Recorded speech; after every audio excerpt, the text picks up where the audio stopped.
Puji Tuhan, Bapak, Ibu, dan saudara-saudari yang saya kasihi. Bersyukur atas setiap kasih karunia Allah yang boleh melingkupi kita, sehingga dalam tuntunan Allah Roh Kudus, hari lepas hari dapat kita lewati dan menikmati kasih Kristus yang akan memampukan kita menanggung segala perkara. Oleh karena itu, dengan penuh sukacita kami kembali hadir untuk mendampingi Bapak, Ibu, Saudara dalam mengambil saat teduh, berdoa, membaca Alkitab, mengakses kuasa Tuhan yang tidak terbatas di balik berbagai keterbatasan kita. Kita berdoa. Bapa, kami bersyukur kepadamu atas segala kebaikan-Mu yang boleh terus menyertai di sepanjang aktivitas kami, sehingga sampai hari ini kami boleh tetap terpelihara dengan sempurna di dalam kasih dan kesetiaan-Mu. Ajarkanlah kami untuk semakin setia kepada Tuhan dalam mengiring Engkau menjadi saksi-Mu di setiap aspek kehidupan kami. Terpujilah nama-Mu ya Bapa. Dalam nama Tuhan Yesus Kristus, Kau bukakan hati kami untuk kami dapat mendengarkan dengan baik dan melakukan apapun yang Tuhan boleh firmankan kepada kami dalam kekuatan kuasa yang Engkau karuniakan kepada kami. Dalam nama Tuhan Yesus Kristus, urapi kami semuanya. Haleluya. Amin. Bapak, Ibu, Saudara, kita akan melanjutkan pembacaan kita dalam kitab Yohanes pasal 2 ayat 1 sampai 11. Ya, saya percaya bahwa nats ini sangat populer di kalangan orang percaya. Ya, karena ini adalah merupakan satu penghiburan buat kita bagaimana Allah akan senantiasa hadir di tengah kita di dalam berbagai situasi dan keadaan yang kita hadapi. Mari kita mengambil waktu dan membaca Alkitab kita. Ya, saya akan membaca dari sini. Bapak, Ibu, Saudara bisa mengikutinya. Perkawinan di Kana. Pada hari ketiga, ada perkawinan di Kana yang di Galilea, dan ibu Yesus ada di situ. Yesus dan murid-muridnya diundang juga ke perkawinan itu. Ketika mereka kekurangan anggur, ibu Yesus berkata kepadanya, "Mereka kehabisan anggur." Kata Yesus kepadanya, "Mau apakah engkau daripadaku, ibu? Saatku belum tiba." Tetapi ibu Yesus berkata kepada pelayan-pelayan, "Apa yang dikatakan kepadamu, buatlah itu." Apa yang dikatakan kepadamu, buatlah itu. Di situ ada 6 tempayan yang disediakan untuk pembasuhan menurut adat orang Yahudi. Masing-masing isinya 2-3 buyung. Yesus berkata kepada pelayan-pelayan itu, "Isilah tempayan-tempayan itu penuh dengan air." Dan mereka pun mengisinya sampai penuh. Lalu kata Yesus kepada mereka, "Sekarang cedoklah dan bawalah kepada pemimpin pesta." Lalu mereka pun membawanya. Setelah pemimpin pesta itu mengecap air yang telah menjadi anggur itu, dan ia tidak tahu dari mana datangnya, tetapi pelayan-pelayan yang mencedok air itu mengetahuinya, ia memanggil mempelai laki-laki dan berkata kepadanya, "Setiap orang menghidangkan anggur yang baik dahulu, dan sesudah orang puas minum, barulah yang kurang baik. Akan tetapi engkau menyimpan anggur yang baik sampai sekarang." Hal itu dibuat Yesus di Kana yang di Galilea sebagai yang pertama dari tanda-tandanya, dan dengan itu ia telah menyatakan kemuliaannya, dan murid-muridnya percaya kepadanya. Bapak, Ibu, dan Saudara, pembacaan yang kita lakukan ini juga dikenal sebagai mukjizat pertama.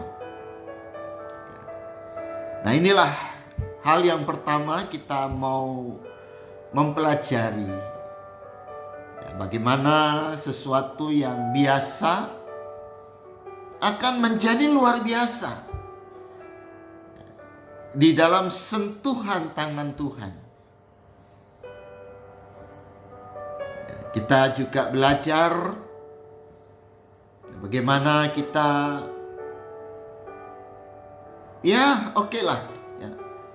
sudah baik. Sudah baik. Tapi bagaimana kita meningkatkan diri, mengaktualisasikan diri untuk menjadi lebih baik.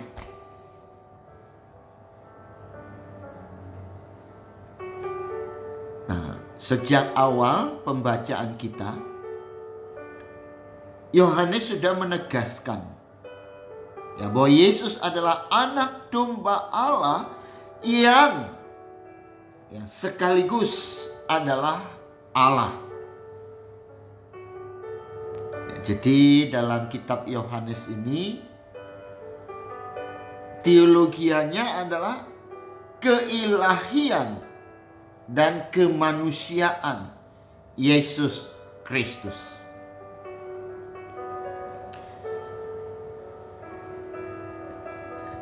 Yesus bukan manusia yang ajaib, ya. Yesus adalah manusia yang persis sama seperti kita. Dia adalah 100% manusia.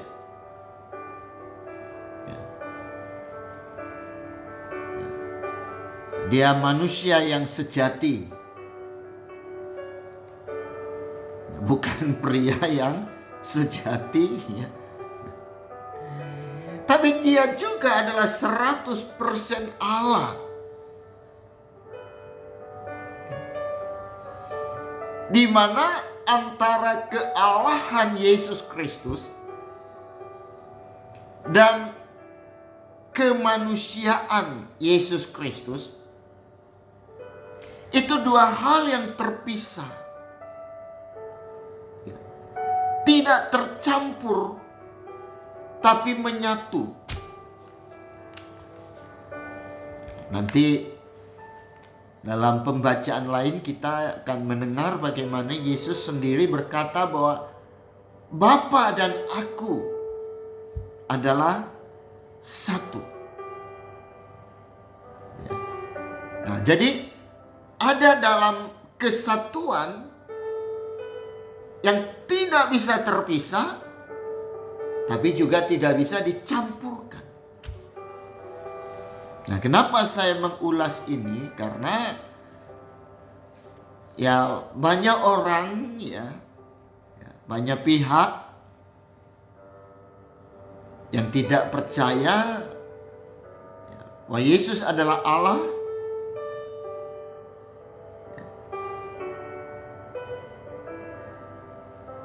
Oleh karena itulah maka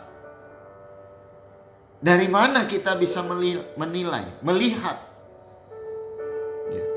Ya, dalam keadaan sebagai manusia dia sama seperti kita. Dikandung ya, dalam rahim Ibu Maria. Ya. Tapi bukan karena proses atau hubungan biologis. Ya, tapi karena Roh Kudus.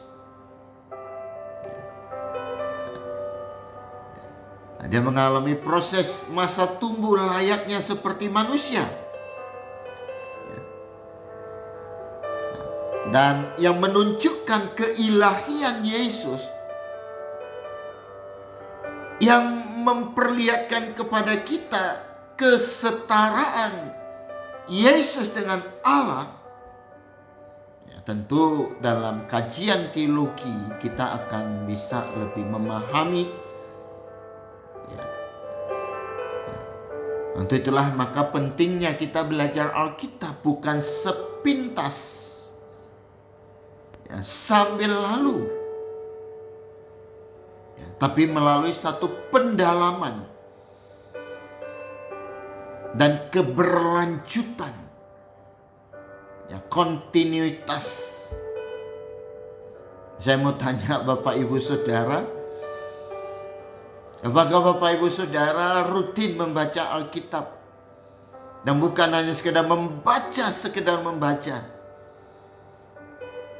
ya, tapi menghayati sampai kepada mengamalkannya.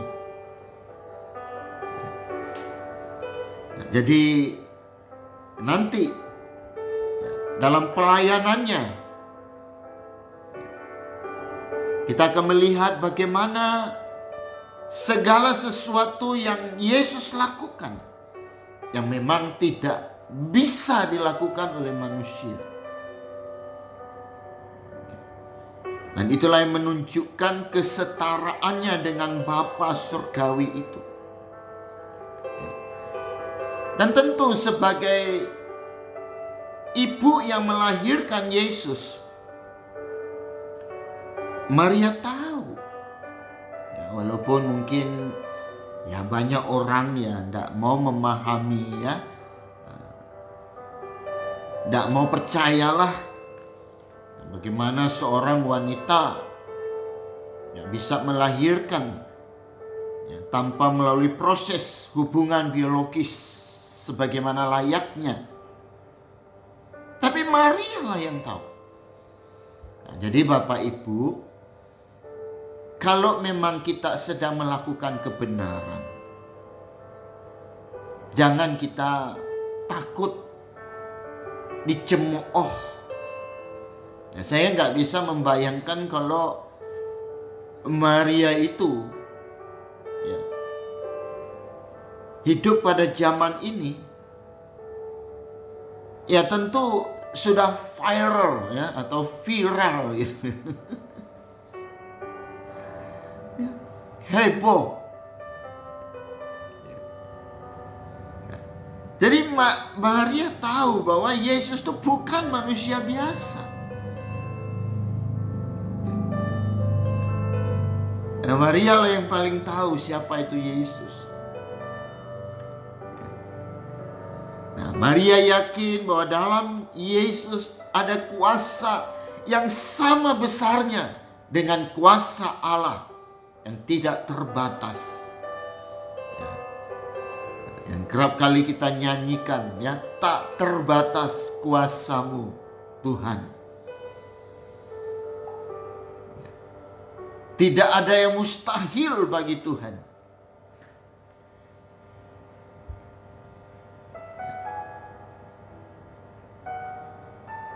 Tapi banyak orang-orang percaya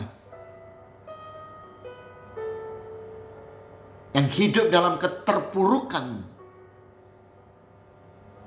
karena merasa mustahil. Bohwat kata orang Hokkien. Sehingga tidak ada motivasi untuk memperbaiki diri menjadi lebih baik seperti yang saya sebutkan tadi. Nah, maka Alkitab menceritakan kepada kita bahwa suatu saat Yesus ikut ibunya ya, dalam sebuah pesta di Kana, ya, pesta perkawinan di Kana. Yesus bersama para muridnya dan ibunya hadir dalam pesta perkawinan itu. Dan apa yang terjadi? Bahwa di tengah situasi pesta yang mungkin, jadi kalau saya berpikir ya, kalau sampai ibunya Yesus dan Yesus hadir di situ, rasanya yang pesta itu ya bukan orang biasa-biasa ya.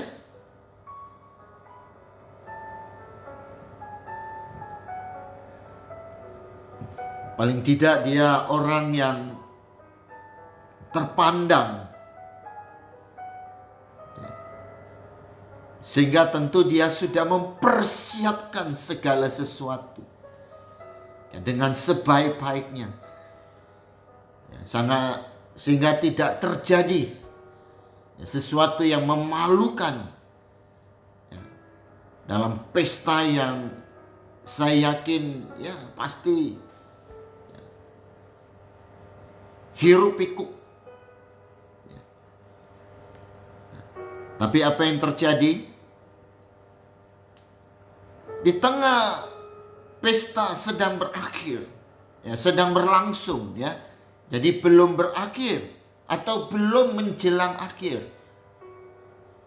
Nah, kalau umpamanya ya kita datang ke suatu pesta perkawinan, di akhir dari acara, terus kita nggak menemukan lagi ada makanan ya. Ya saya pikir kan kita bisa memaklumi gitu loh. Ya. Tapi andai kata kalau umpamanya pestanya dari jam 7 sampai jam 9 malam. Ternyata jam 8 atau setengah 8. Semua persediaan sudah habis. Nah, coba ya. Dan biasanya setahu saya ya, sepengalaman saya, ya jarang lah, ya jarang, hampir jarang. Bahkan biasanya ya selalu ada ya makanan yang sisa yang dibungkus. Karena yang membuat pesta itu tidak mau ambil risiko. Jadi prinsipnya adalah lebih baik lebih daripada kurang. Nah itu. Nah tapi ya apa boleh buat. Ya, di tengah pesta sedang berlangsung terjadi kepanikan. Ya, karena anggurnya habis. Ya. Dan ini bagi tradisi atau budaya orang Yahudi, kehabisan anggur ya, dalam sebuah pesta itu adalah satu peristiwa yang memalukan.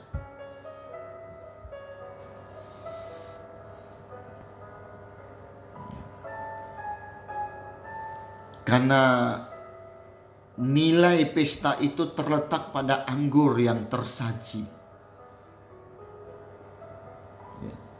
Sukacita pesta itu. Jadi anggur itu selalu diidentikan dengan apa? Sukacita, walaupun bisa mabuk juga ya.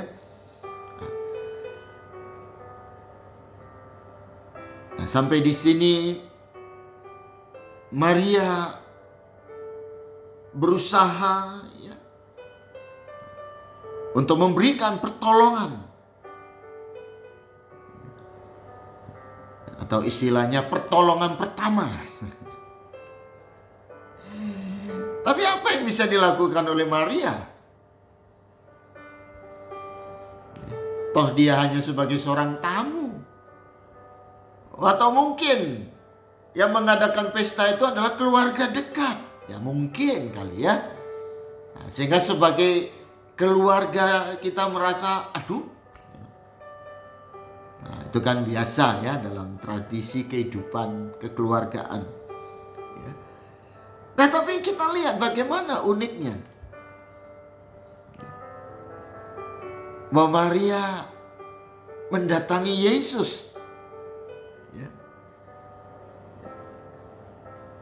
Walaupun juga ternyata harapannya mengecewakan istilahnya ya. Mungkin Maria datang kepada Yesus, dia berpikir, oh Yesus akan beres mama, tenang, gak usah takut. Ya. Tapi jawabannya, belum waktunya. Artinya apa? Mungkin, ya ini penafsiran saya, Maria pasti tahu bahwa Yesus ini Allah. Dia bukan manusia biasa. Karena dia adalah manusia yang adalah juga Allah.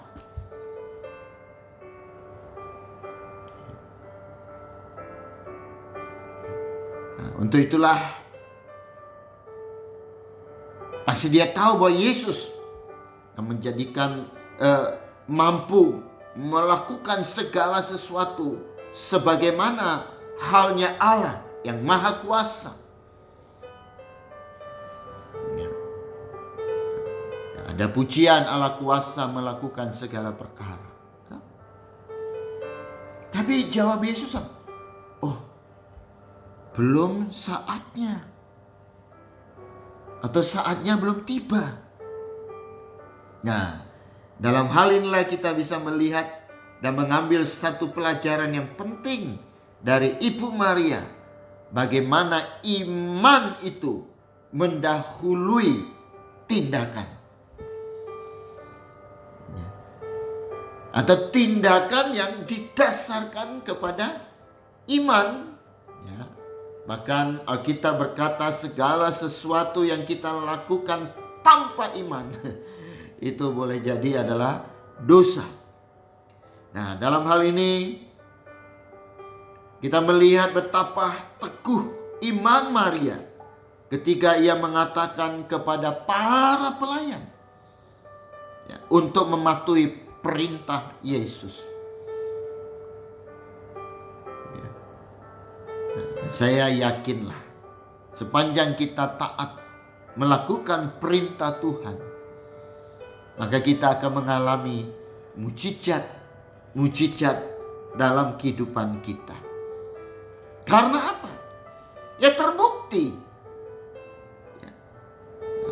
Terbukti bahwa air yang dituangkan ke dalam tempayan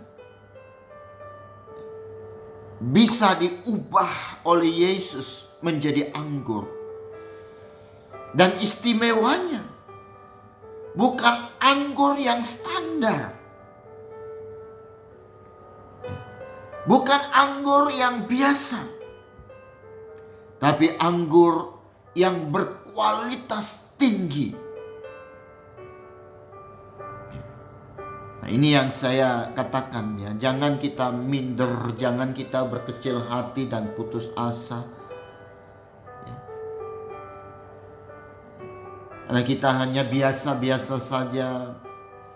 Bahkan kita di bawah. Ya.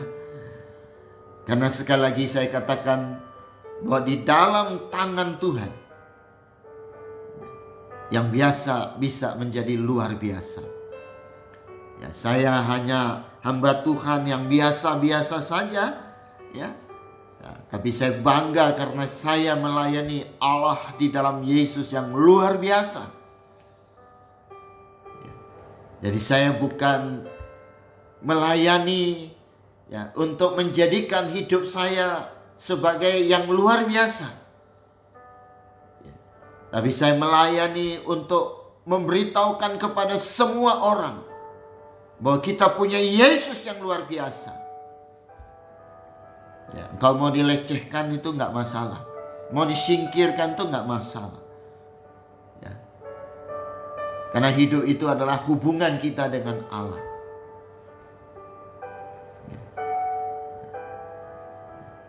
Tuhan bisa mengangkat kita. Orang boleh underestimate terhadap kita. Gak usah pusing. Ya, engkau gak dianggap gak apa-apa. Ya. Tapi tekunlah di dalam melayani pekerjaan Tuhan. Melalui setiap profesi kita. Maka Tuhan akan angkat kita menjadi kepala bukan ekor. Ya, jadi Yesus bertindak bukan karena desakan Maria, tetapi atas kehendak Bapa di surga. Nah, apa yang Yesus lakukan? Memberikan kepada kita penghiburan dan pengharapan.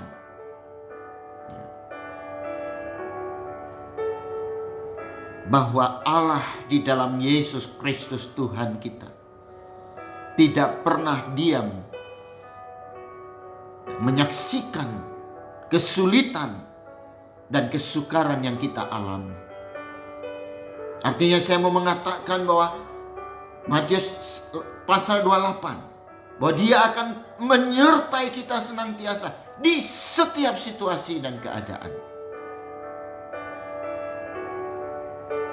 Saya tahu, saya sangat sadar, hari ini kita boleh ada dalam pergumulan 3 tahun yang berlalu menghadapi pandemi COVID-19 ini. Dan hari ini kita masih ada. Bukankah itu bukti penyertaan Tuhan dalam hidup kita? Apalagi yang kita bisa ragukan?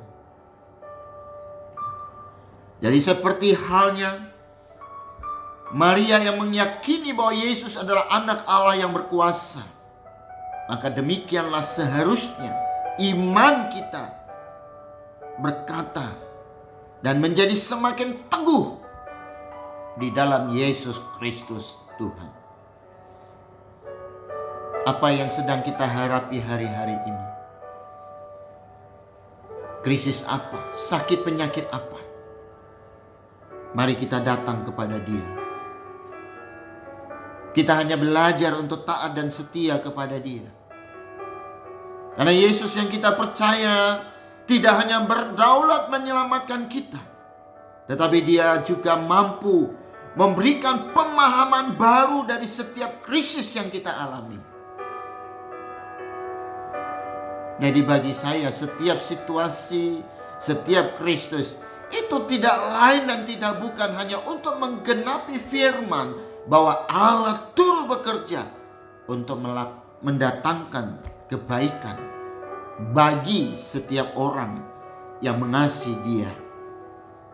Jadi mari kita tingkatkan. Kita jangan jadi orang Kristen yang biasa-biasa. Allah menuntut ketaatan dari kesungguhan hati kita.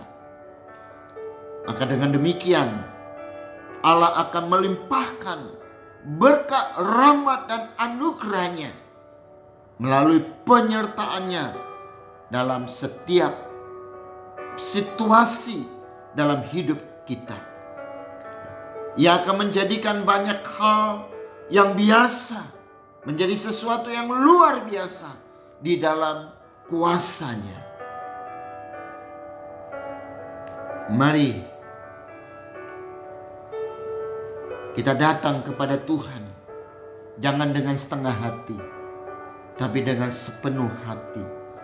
Karena Dialah Allah yang sanggup. Dia sanggup. Puji Tuhan. Mari kita berdoa. Terima kasih Bapa untuk sapaan firman yang boleh meneguhkan iman percaya kami. Biarlah melalui pembelajaran firman ini, iman kami semakin bertumbuh.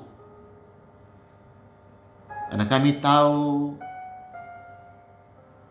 bahwa hari-hari kehidupan kami akan menjadi semakin berat. Tapi kami boleh tanggung. Kami boleh pikul oleh karena kekuatan Allah yang boleh ada dalam setiap kehidupan kami. Terpujilah Engkau ya Bapa, kekal sampai selama-lamanya. Meteraikan firman di dalam nama Tuhan Yesus Kristus. Haleluya. Amin. Bapak, Ibu, dan Saudara, terima kasih dan selamat menyambut Hari Pentakosta. Mari kita terima lawatan Tuhan yang akan memberikan kuasa itu kepada kita.